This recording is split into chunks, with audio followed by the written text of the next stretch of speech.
Thank you all for joining us today as we announce the largest coordinated healthcare fraud takedown in the history of the Department of Justice. Today marks a decisive moment in our fight to protect American taxpayers from fraudsters and to defend the integrity of America's healthcare system.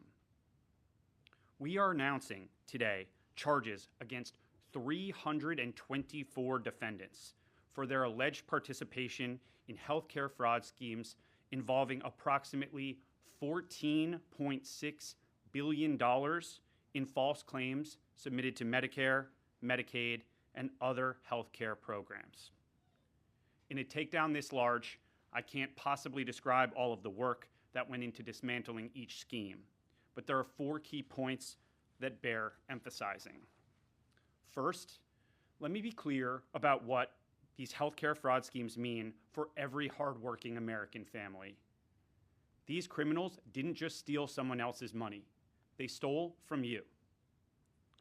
Every fraudulent claim, every fake billing, every kickback scheme represents money taken directly from the pockets of American taxpayers who fund these essential programs through their hard work and sacrifice. And when criminals defraud these programs, they're not just committing theft. They're driving up our national deficit and threatening the long-term viability of healthcare for seniors, disabled Americans, and our most vulnerable citizens. This enforcement action involves the seizure of cash, as well as luxury vehicles and properties, returning real money to American taxpayers and to our government healthcare programs. Second, we are seeing a disturbing trend of transnational criminal organizations engaging in increasingly sophisticated and complex criminal schemes that defraud the American healthcare system. As part of this takedown, we've identified and charged defendants operating from Russia, Eastern Europe, Pakistan, and other foreign countries. These individuals have infiltrated our healthcare system to steal American taxpayer dollars.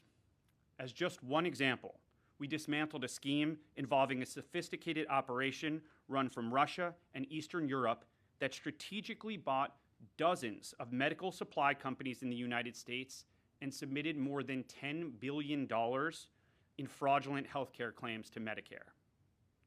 To make matters worse, these perpetrators used the stolen identities of more than 1 million Americans spanning all 50 states to perpetrate this scheme and submit these false claims.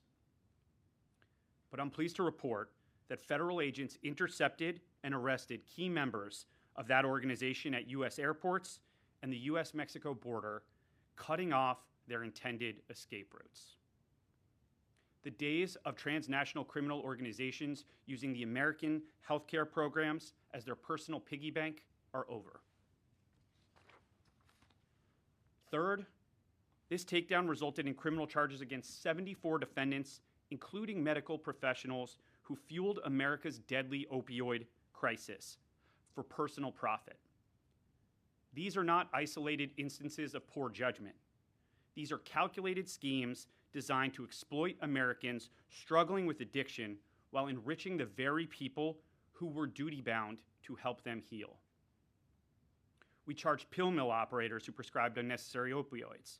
We dismantled networks of corrupt pharmacies that existed solely to distribute drugs to addicts and dealers, feeding the addiction crisis that has devastated so many American communities. This is not healthcare. It is a staggering breach of trust.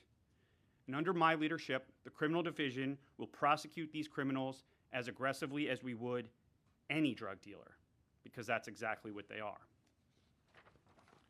Fourth, many of the defendants charged as part of this takedown specifically targeted our most vulnerable citizens, elderly Americans in nursing homes, individuals with disabilities, those battling serious illnesses, and more.